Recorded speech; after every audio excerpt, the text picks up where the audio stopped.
Salut à tous, on se retrouve ce soir pour l'épisode 2177 du Zap Image. On commence tout d'abord avec une masterclass pour un nouveau maillot. C'est le maillot de l'AC Milan et l'AC Milan dévoile son nouveau quatrième maillot issu d'une collaboration entre Puma et le label parisien Coaché. Donc ça ressemble à ça et il est sublime. Donc le maillot doré sera celui pour les gardiens. Donc tout d'abord le maillot pour les joueurs. Donc il sera porté en plus ce week-end les gars.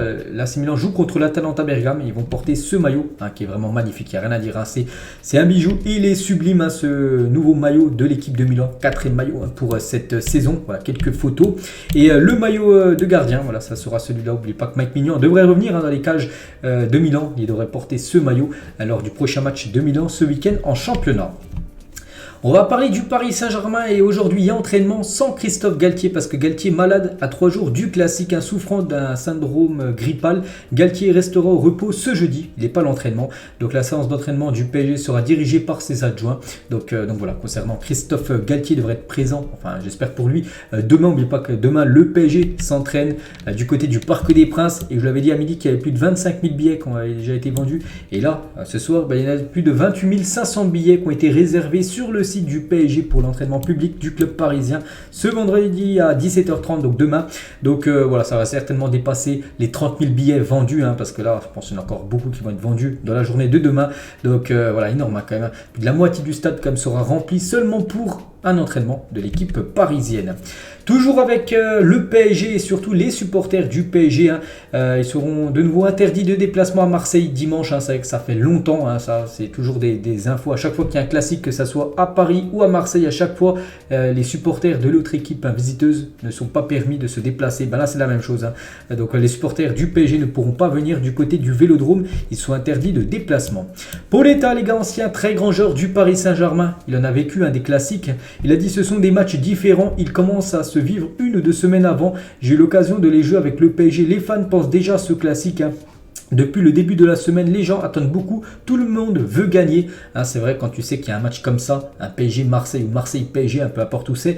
Donc voilà, tout le monde commence à penser que ça soit les joueurs, même les supporters, quasiment 1 semaine, voire 2 semaines avant. Tout le monde pense déjà à cette rencontre. Mais pas que ce match aura lieu dimanche soir à 20h45. Ça sera du côté du Vélodrome. Jérôme Roten sur RMC Sport par rapport à Léo Messi. Il a dit que Léo Messi c'est une anomalie depuis qu'il est arrivé. C'est dur de parler comme cela d'un tel joueur qui a autant marqué l'histoire du football, mais c'est la réalité malheureusement par rapport à son investissement et par rapport à ses prestations. En gros il dit que bon c'est pas non plus un flop mais voilà qu'il doit faire plus et qu'il ne fait pas plus tout simplement. Léo Messi, c'est Jérôme Roten qui a dit ça sur RMC Sport.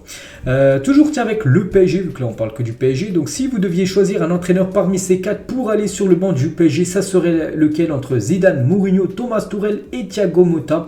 Donc quasiment plus de 17 000 votes voilà, sur le Twitter Footballlog et la plupart ont mis quand même Zinedine Zidane 35,7% des votants ont mis Zizou. Ce serait l'entraîneur parfait pour le PSG devant Thomas Tuchel. C'est quasiment, c'est proche les votes voilà, pour Zidane ou Tuchel. Mourinho en 3e position et Thiago Motta en 4e position. Toujours avec les entraîneurs, on va parler d'Igor Tudor, l'entraîneur de l'OM. Et le succès d'Igor Tudor à l'OM donnerait des regrets à de nombreuses équipes, notamment la Juventus, qui regretterait de ne pas lui avoir donné sa chance à l'époque. Ils avaient plutôt pris Allegri. Et c'est vrai que vu que maintenant il fait du taf énorme, on sait, du côté de Marseille, vu que la saison est magnifique du côté de l'OM. Et voilà, des équipes comme la Juventus qui pistaient Igor Tudor à l'époque, ils regrettent en gros de ne pas avoir donné sa chance, vu que maintenant, comme j'ai dit, il rayonne du côté de l'OM. Et toujours avec l'OM, donc formé au PSG, ancien joueur de l'OM, Lorik Sana annonce qu'il va supporter l'Olympique de Marseille à l'heure du classique ce dimanche. Il a dit quand Paris joue contre les autres clubs, il est normal que je supporte le PSG, j'ai grandi, mais d'abord il y a l'OM. Donc voilà, n'importe quelle équipe contre le PSG, il va supporter le PSG, mais quand c'est PSG-OM, il préfère soutenir l'équipe de Marseille, ce joueur qui avait été formé quand même du côté du Paris Saint-Germain, mais il a également joué du côté de Marseille. Direction l'Espagne, regardez les 7 joueurs nommés pour être élus meilleurs joueurs du dernier mois, donc le mois actuel, là, le mois de février du côté de la Liga. On peut avoir un Français, Camavinga, ce serait peut-être mérité pour Camavinga. On peut voir un joueur Blaugrana, Frankie de Jong, on peut voir Sunset, on peut voir aussi Fran Garcia, un joueur qui va rejoindre le Real Madrid en fin de saison. Toujours avec le Real Madrid, 50 buts et passes D cumulé pour ces deux-là, le duo Benzema, donc Vini Junior et Karim Benzema. C'est vrai que si on regarde les stats, donc ça c'est tous les joueurs du Real Madrid qui ont été décisifs cette saison. Et le chiffre à côté c'est but plus passe D. Donc les Vini et Benzema ils ont marqué le même nombre de buts, 18. Mais on peut voir que Vini a délivré plus de passes D, ce qui fait 27 buts et passes D pour Vini contre 23 pour Karim Benzema. Mais voilà, 27 plus 23 ça fait 50. Et c'est vrai qu'ils sont décisifs sur 50 buts comme du côté du Real Madrid. Le duo Vini Benzema. Donc félicitations à ces deux-là. On peut voir ça dans tous les autres joueurs. Le nombre de buts où ils ont été décisifs. Toujours avec le Real, je l'avais dit les gars, que lendemain de la victoire du Real du côté de Liverpool, que Luka Modric avait reçu une standing ovation. Il en a reçu une à Anfield et une autre du côté du Celtic Park lors d'un match de poule du Real Madrid. C'était il y a quelques mois, c'était avant la Coupe du Monde. Donc voilà, c'est comme le Celtic Park à Anfield, c'est des publics qui connaissent le football. Et voilà, ils sifflent pas les joueurs adverses quand c'est des légendes. Ils les applaudissent et ils reçoivent bien sûr un magnifique hommage. Et toujours avec le Real Madrid, regardez cette magnifique série, c'est quoi? Voilà, ce vert, on peut voir des croix, c'est par rapport au dernier match du Real Madrid, les derniers adversaires lors des matchs élimination directe de Ligue des Champions. Donc tout en bas, on peut voir c'est Liverpool. Pour l'instant, on ne sait pas, vu qu'il reste un match retour. Mais on peut voir au-dessus, de nouveau Liverpool. C'était la finale l'année dernière avec City, Chelsea, PSG. C'était le parcours du Real Madrid lors des matchs élimination directe la saison dernière. Puis si on revient les années d'avant, il y a eu l'échec contre Chelsea, l'échec contre City, l'échec contre l'Ajax. Sinon, beaucoup de victoires et surtout 3 titres, 3 Ligues des Champions remportées dans cette magnifique série pour l'équipe madrilène. Et toujours avec le Real, ainsi que les deux Manchester ou même Liverpool. Donc selon un journaliste, on peut dire, Liverpool, City, United et le Real seront les principaux prétendants pour signer Jude Bellingham, vous savez, ce joueur anglais de l'équipe de Dortmund. Le prix devrait être aux alentours des 150 millions d'euros. Ça sera peut-être le plus gros transfert lors du prochain mercato, parce que 150 millions d'euros, les gars, c'est une énorme somme. Et on peut voir les 4 clubs. Et en gros, quel club serait le mieux pour Jude Bellingham? Est-ce que c'est un des clubs anglais ou le Real Madrid? Et la plupart ont mis, et moi j'ai mis le Real Madrid, et plus de la moitié des votants ont mis quand même le Real Madrid. Ce serait le meilleur club pour Jude Bellingham pour poursuivre sa carrière. Donc voilà, on verra. Ça sera le gros feuilleton Jude Bellingham concernant son futur mercato. On va parler de Lovren, le défenseur de Lyon. Donc il arrête avec la sélection croate parce qu'il annonce mettre un terme à sa carrière internationale. Il a annoncé, c'était aujourd'hui sur ses réseaux sociaux. Donc il aura été vice-champion du monde en 2018. Deuxième place, il a perdu contre la France. Et fini 3e en 2022. Incroyable quand même, les 2 dernières Coupes du Monde pour Lovren. Une médaille d'argent et une médaille de bronze. Donc voilà, c'est fini. Il a annoncé sur ses réseaux, je vous ai dit. Donc il continue avec Lyon, mais avec la Croatie, c'est fini. Lui aimerait bien que son collègue argentin, donc Martinez, aimerait bien que Messi prolonge, continue avec la sélection. Donc Martinez souhaite que Messi continue sa carrière en sélection. Il a dit, il lui a fallu si longtemps pour remporter des titres pour l'équipe nationale. Et maintenant, nous avons remporté 3 finales d'affilée. Donc la Copa América, la Finalissima et la Coupe du Monde.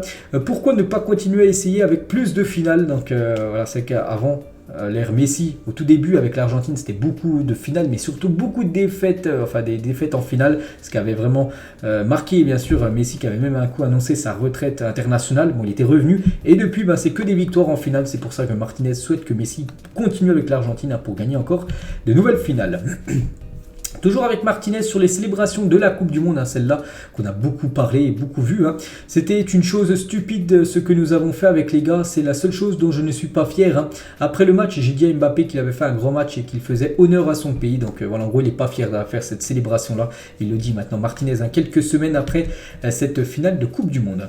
On va parler de Pep Guardiola et on revient sur le match hier de City, un partout du côté de Leipzig. Il a dit, si vous attendiez un match amical, nous parlons d'une compétition dans laquelle il y a de grandes équipes laissées pour compte en phase de groupe. Si les gens s'attendent à ce que l'on gagne 4-0, je suis désolé, mais nous n'avons pas réussi à le faire parce qu'il y en a beaucoup qui voyaient ce papier Leipzig contre City. Donc il y en a beaucoup qui ont dit voilà, City c'est tranquille, ils vont gagner 3-4-0. Attendu un match amical, donc c'est-à-dire un match où City allait complètement dominer son adversaire. Mais non, il dit que bien sûr il y a un adversaire qui veut aussi se qualifier et voilà, ils n'ont pas réussi à le faire, de s'imposer contre cette équipe allemande. Bon, il reste le match retour cette fois-ci à domicile pour City. Et pour parler d'Erling Haaland, je vous l'ai dit à midi, il a touché seulement 22 ballons. Et petite comparaison avec Ederson, le gardien de City, qui en a touché 37, quasiment le double, bon un petit peu moins du double, bref, par rapport au nombre de ballons touchés. Par Erling Haaland, c'est vrai que c'est un joueur qui touche très peu le ballon chaque match, mais bon, on sait qu'il marque beaucoup de buts. Et toujours avec Guardiola sur Haaland, donc Haaland est 100% adapté à Manchester City, même s'il touche très peu le ballon, alors que City c'est une équipe quand même avec une grosse possession de balle, ce qui veut dire que les joueurs touchent énormément le ballon, sauf Erling Haaland. Donc il a dit nous devons le trouver plus dans le jeu et lui passer le ballon. Donc voilà ce que dit Guardiola par rapport à Erling Haaland. Et toujours avec Haaland, on a pu voir, c'était une interview qu'il a fait sur Canal+, avant le match hier, sur Kylian Mbappé. Il a dit: les Français ont tellement de chance qu'ils jouent pour la France. Il est si rapide et si fort et il le fait depuis tant d'années alors qu'il n'a que 2 ans de plus que moi. Donc voilà, bien sûr, il y a un grand respect de Haaland envers Mbappé, c'est la même chose. Mbappé envers Haaland, il a toujours fait des belles remarques, on peut dire, sur le Norvégien. Et toujours avec Haaland, on a appris toujours dans cette interview hier qu'il a dit: oui, c'est vrai que je me couche avec les ballons des matchs quand je marque un triplé. J'aime me sentir un peu plus proche du ballon. Donc par exemple, quand il marque un triplé, ça arrivait pas mal de fois cette saison, le soir même, il prend le ballon, il dort à côté de lui, de ce ballon où il a inscrit le triplé. Donc voilà une petite anecdote sur Erling Haaland, c'est lui qui a dit ça hier. Et toujours avec Haaland sur les critiques, c'est vrai que quand il ne marque pas, il est critiqué, pourtant voilà, il marque déjà beaucoup de buts, mais voilà, il y en a quand il met pas un doublé dans le match, c'est un mauvais match de sa part, c'est totalement fou. Bref, il a dit: ça ne me dérange pas, je ne peux rien y faire, je ne peux pas décider de ce que vous pensez, dites ou écrivez à propos de moi, donc je me fiche de tout cela. Il s'en fiche en gros des critiques et il prend la bonne décision. Si c'était le cas, je pense que ma tête exploserait s'il commence à écouter toutes les critiques, tout ça, ce qu'il ne devait pas faire et tout. Donc voilà, il supporterait pas tout ça, bien sûr, il exploserait comme il le dit. Donc voilà, il a bien raison de ne pas écouter ce qui se dit sur lui, Erling Haaland.